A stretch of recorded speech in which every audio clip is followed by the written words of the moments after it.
एक बार गौतम बुद्ध एक गांव में किसी धर्म सभा को संबोधित कर रहे थे। उसी गांव में एक बहुत गरीब आदमी भी रहता था और वह सभा में आने जाने वाले लोगों के चेहरे देखता था और सोचता था कि जब ये लोग जाते हैं तो इतने दुखी रहते हैं, लेकिन जब ये वापस आते हैं तो इनके चेहरे पर मुस्कुराहट होती है।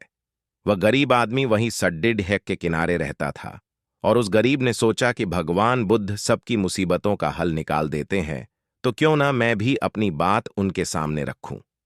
अब उस गरीब व्यक्ति की बारी आई और उसने महात्मा बुद्ध से कहा, भगवान, इस गांव में लगभग सभी खुश है, सबके पास पर्याप्त धन है, सुख है, फिर मैं ही क्यों गरीब हूं? आखिर मेरे पास ही कुछ भी क्यों नहीं है? इस पर भगवान बुद्ध ने मुस्कुराते हुए कहा, तुम गरीब इसलिए हो क्योंकि तुम किसी को कुछ देते नहीं हो। ये सोचकर गरीब व्यक्ति भी निकल दिया और वहां जाकर उसने देखा कि सभी लोग लाइन में खड़े दिए हैं और एक एक करके अपनी समस्या बता रहे हैं। भगवान बुद्ध उनकी समस्या का समाधान हंसते हंसते कर रहे हैं।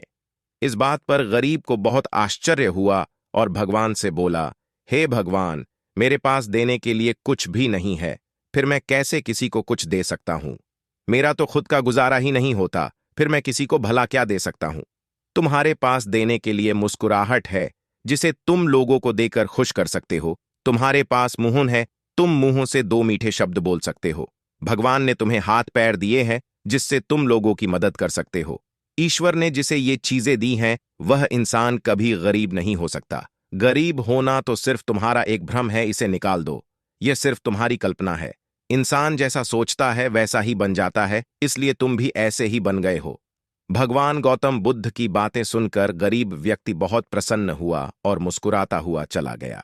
इस कहानी से आपको भी शिक्षा मिलती है कि इंसान का दुखी होना, गरीब होना एक भ्रम होता है, न कि वास्तविकता। दरअसल आप जैसा सोचते हैं आप वैसे ही बन जाते हैं।